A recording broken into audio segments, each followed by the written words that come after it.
सेनापति जी से जरा बात करवाइए ना हमारी।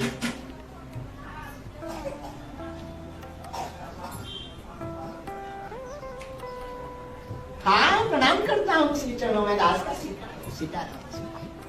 ये ज्योति बच्ची आई हुई है आपके श्री चरणों में, ये पास होने की अर्जी लगी थी, आपकी कृपा। इस वीडियो को देखकर समझ आ गया कि बाबा का ढाबा बहुत पहले से चल रहा है, लेकिन ये बाबा का ढाबा पूरी तरह से झूठ, ढोंग और अंधविश्वास पर टिका हुआ है। तो भाइयों और बहनों, आज हम बात करेंगे उस इंसान की जिसने धार्मिक कथाओं को सीरियल से भी ज्यादा ड्रामे से भर दिया है। मंच पर ऐसा माहौल होता है जैसे कथा कम स्टैंड अप कॉमेडी ज्यादा चल रही हो, जहां हर 5 मिनट में एक नया मसाला तड़का मिलता है। सेनापति सिर में मार मूड में। हाँ, उठा फेंक, उठा फेंक।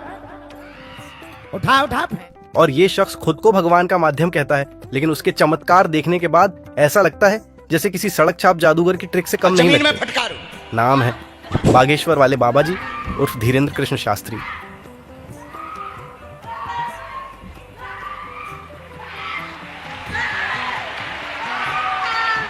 और दूसरी कलाकार हैं सुपर से भी ऊपर जया किशोरी जी। ज्ञान तो ऐसा देती हैं जैसे मोह माया से इन्हें खुद कोई लेना देना नहीं। हाँ, एक ही ब्रांड का यूज करती हूँ। ऐसे मैंने और भी किए हैं, पर ज्यादा कंफर्टेबल मैं एप्पल के साथ ही रही हूँ। पर मुझे हर नए मतलब जो नया निकलेगा मुझे चाहिए। अभी 15 वाला चल रहा हो, लेकिन हकीकत में उसी मोह माया में ये पूरी तरह डूबी हुई है। जो खुद सांसारिक सुखों का भरपूर आनंद ले रही है, वही दूसरों को त्याग का उपदेश देती है। और कमाल ये है कि इनकी फैन फॉलोइंग बिना सवाल किए आंख मूंद कर इनके पीछे चलती जा रही है, जैसे सोचने की जिम्मेदारी किसी और की हो। सवाल ये नहीं कि इन बाबाओं की फैन फॉलोइंग क्यों है, सवाल ये है कि क्या ये फॉलोअर्स हैं या सोच समझ खो चुके लोग जो अपना भला बुरा तक नहीं जानते, जो अपने लिए नहीं सोच सकते। उनसे कोई बाबा क्या भला करे। सिर में चमीटा मारो।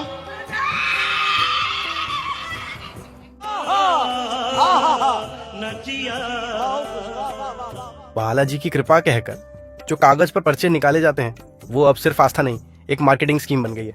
और नकली चमत्कारों की दुकानें दिन ब दिन बढ़ती जा रही हैं।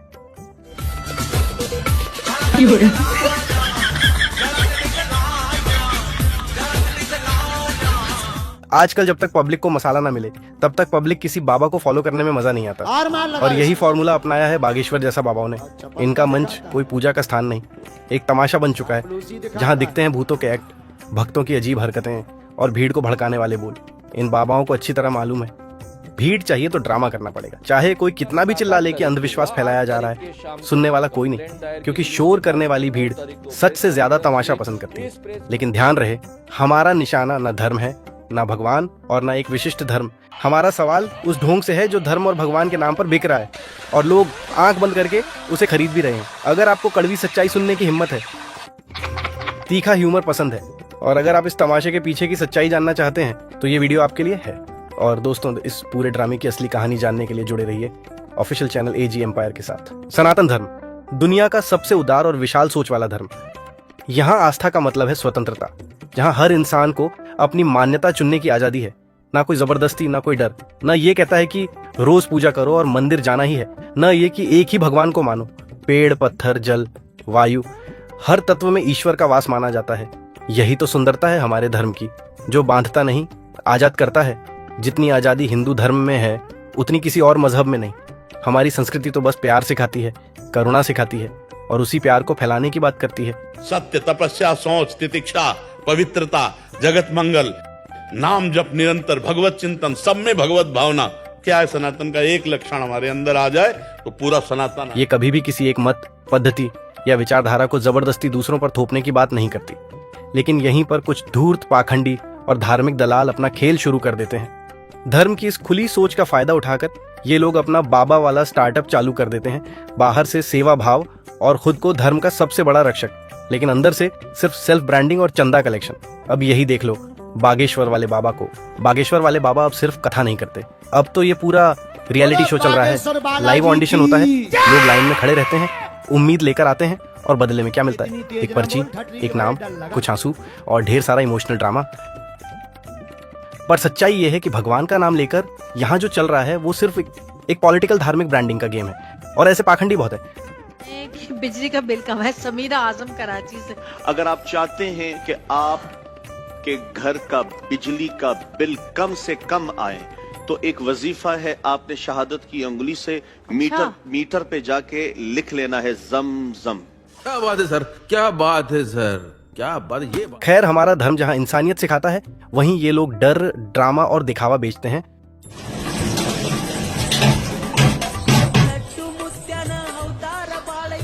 ओम नमः शिवाय। और सबसे दुखद बात यह कि जनता इसे ईश्वर का संदेश समझ बैठती है।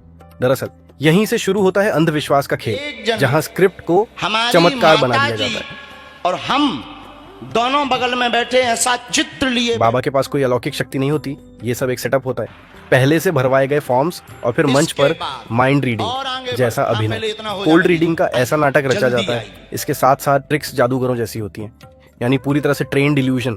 और भक्तों को लगता है कि ये तो चमत्कार है, और यही भ्रम धीरे धीरे अंधभक्ति में बदलता है। और भक्त बोलते हैं, बाबा ने तो सब कुछ बता दिया। अरे भैया, थोड़ी अक्ल लगाओ, ये सत्संग नहीं, स्टेज शो है। फर्क बस इतना है कि यहाँ टिकट फ्री है और झेलना महंगा। जानी मानी जादूगर और माइंड रीडर सुहानी शाह ने बाबा के इन चमत्कारों को एक साइंटिफिक ट्रिक बताया है। उन्होंने कहा है कि ये ट्रिक है, न कि कोई चमत्कार। इसके अलावा कई मनोविश्लेषकों ने भी बाबा के दावों की पोल खोली है।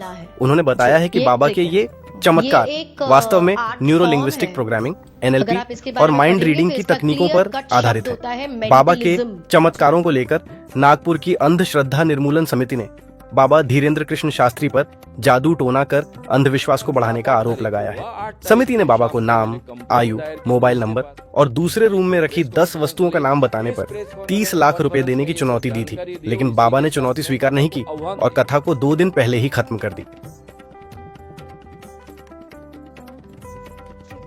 ये आस्था नहीं, एक सोची समझी स्टेज मैनेजमेंट है। अगर तुमने बाबा जी से जरा भी सवाल कर लिया तो समझो सोशल मीडिया पर तुम्हारा डिजिटल श्राद्ध शुरू हो जाएगा। बीच मंच पे बीच में टोकते हो, जो लिखा है वो लिखा है, बुलाओ मतलब बुलाओ। नहीं लिखा है, हमको बुद्धू समझते हो, बुलाओ। नहीं लिखा है वो, हाँ तो बुलाओ। भक्तों की सेना तुरंत कहेगी, तू नास्तिक है, तू एंटी सनातन है, तू अधर्मी है। लेकिन सच ये है कि ये सनातन धर्म की सेवा नहीं, उसका बाजारीकरण है। और सबसे ज्यादा चालाकी यही होती है। इन्होंने जो चोला पहना हुआ है, कोई कुछ भी पूछने और बोलने से पहले 100 बार सोचेगा, क्योंकि लोगों की आस्था और विश्वास इससे जुड़ा होता है। और इसी आस्था का फायदा ऐसे लोग उठाते हैं। इन्हें पता है कि अगर कोई इनके खिलाफ बोलेगा तो उल्टा पब्लिक ही मारने आ जाएगी। इनका आधा काम तो ये डर ही कर देता है, और अगर इसमें थोड़ा एंटरटेनमेंट मिला दो तो भीड़ अपने आप जुट जाती है। जहां भीड़ जमा हो गई वहां पर्चे भी निकले, आधा झूठ आधा चालबाजी, और काम बन गया। एक नई फिल्म तैयार। अब ये फिल्म थिएटर में भगवान के नाम पर चलेगी और कोई माई का लाल इसे रोक नहीं पाएगा। देखिए, भारत में 2 चीजें बिना सवाल पूछे चलती हैं, एक क्रिकेट का ओवर हाइप और दूसरी बाबाओं का ओवर कॉन्फिडेंस। अब बाबा जी कहते हैं कि उन्हें सब पता होता है। जब से प्रवचन सो रहा है, माता जी को बुलाओ। समझ गए? बीच मंच पे बीच में टोकते हो, जो लिखा है वो लिखा है, बुलाओ मतलब बुलाओ। नहीं लिखा है। नाम, पता, राशन कार्ड, आधार नंबर और यहाँ तक कि कौन सा गुटखा कौन खा रहा है वो भी। अब असली सवाल सुनो, अगर बाबा जी को सच में सब पता होता है तो ये क्यों नहीं पता होता कि कब, कहां और कैसे कोई आतंकवादी हमला होने वाला है। हाल ही में पहलगाम में जो बड़ा हमला हुआ धर्म के नाम पर, वहां बाबा जी के चमत्कारी पर्चे कहां गायब हो गए थे। जब देश को सच सुनाने की सबसे ज्यादा जरूरत होती है, तब बाबा जी की शक्तियां अचानक नो नेटवर्क मोड में चली जाती हैं। बात तो सही है। अब जरा बात करते हैं बाबा के भक्तों की। ये वो लोग हैं जो ना सवाल करते हैं, ना सोचते हैं, बस मानते हैं। बाबा जो कह दें वही उनके लिए ब्रह्म वाक्य होता है। और यही सोच धीरे धीरे धर्म को नहीं, गुलामी को जन्म देती है। जब किसी इंसान को भगवान से ऊपर मान लिया जाए तो समझ लो आस्था नहीं, अंधभक्ति शुरू हो चुकी है। बाबा जी के भक्त, मतलब आध्यात्मिक ज्ञान हो ना हो, सोशल मीडिया का एल्गोरिदम अच्छे से समझते हैं। आज सोशल मीडिया ने बाबा को सुपरस्टार बना दिया है। हर रोज एडिटेड रील्स, ड्रामेटिक कट्स और भक्तों के रोते हुए चेहरे, ये सब देखकर ऐसा लगता है जैसे हम कोई रियलिटी शो देख रहे हो। लेकिन दुख की बात ये है, ये समाज के लिए सबसे बड़ा खतरा है, क्योंकि लोग अपने जीवन की असली समस्याओं का समाधान खोजने के बजाय चमत्कारों का इंतजार करने लगे हैं। बेरोजगारी, शिक्षा, स्वास्थ्य, करियर, इन सब का हल सरकार, नीति और मेहनत से निकलेगा। लेकिन जब लोग बाबा के दरबार में जाकर बैठे रहते हैं कि अब मेरी नौकरी बाबा लगाएंगे, तो समझिए कि समाज एक खतरनाक दिशा में जा रहा है। बागेश्वर बाबा जैसे लोग धर्म का प्रचार नहीं कर रहे, ये बस एक स्क्रिप्टेड शो चला रहे हैं, जहां श्रद्धा को प्रोडक्ट बना दिया गया है और आस्था को बिजनेस मॉडल। ये सब क्या देखना पड़ रहा है? अच्छा है मैं अंधा हूँ। अब जरा ध्यान दें जया किशोरी जी पर, ये जिनकी कथाओं में अब भक्ति से ज्यादा ब्रांडिंग झलकती है। माया है, सब त्याग दो। A few moments later. मुझे फोन्स का बहुत ज्यादा कंफर्टेबल, मैं एप्पल के साथ ही रही हूँ, पर मुझे हर नए मतलब जो नया निकलेगा मुझे चाहिए, और मुझे यही कलर चाहिए। वो चपत लगाऊं। हाल ही में इन्हें एयरपोर्ट पर 2 लाख की डियोर बुक टोट बैग के साथ देखा गया। अब जब मन से सादगी और त्याग की बातें हों और जमीन पर 2 लाख की बैग लटक रही हो, तो त्याग का संदेश कुछ हल्का पड़ ही जाता है। जब लोगों ने सवाल उठाए तो सफाई में कहा गया, बैग कस्टमाइज्ड है, लेदर नहीं है, और मैं कोई साध्वी नहीं हूं। यानी उपदेशों की दुकान चल रही है, लेकिन उसके नियम खुद पर लागू नहीं होते। ये वही बात हो गई। मैं तो सिर्फ कथा सुनाती हूँ, बाकी सब मार्केटिंग टीम का काम है। और ये डायर तक ही सीमित नहीं है, रोलेक्स घड़ी, आईफोन और न जाने क्या क्या। जब भक्ति के नाम पर ब्रांड वैल्यू परोसी जाए तो फिर सच्ची श्रद्धा और दिखावे में फर्क मिटने लगता है। अब सोचिए, ये भक्ति है या ब्रांड इन्फ्लुएंसिंग का नया ट्रेंड? माफ करे, बहुत मनुष्य लग रहे हो, मत करो, रहने दो, बहुत बुरे लग रहे हो। तौबा तौबा तौबा, थारा मूड खराब। याद रखिए, आस्था अगर सोच के साथ चले तो ताकत बनती है, लेकिन अगर आंख बंद करके चले तो कमजोरी बन जाती है। धर्म को समझिए, उसकी आत्मा को पहचानिए। इन्हें बाबाओं के चेहरे में भगवान मत खोजिए, सच को पहचानिए। मेरी गोदी में ही बैठ जाओ, हैं? तब मैं गोदी में बैठ गई तो फिर अब क्यों रो रही है? बता तो दे। अंत में बस इतना ही कहेंगे, धर्म एक निजी अनुभव है जिसे जिया जाता है, दिखाया नहीं जाता। श्रद्धा रखो, लेकिन सवाल पूछना मत भूलो, क्योंकि जहां सवाल मर जाते हैं वहां अंधविश्वास जन्म लेता है। भीड़ इकट्ठा करना इलाज नहीं होता। चमत्कार के नाम पर मजमा लगाना इंसानियत के नाम पर मजाक है।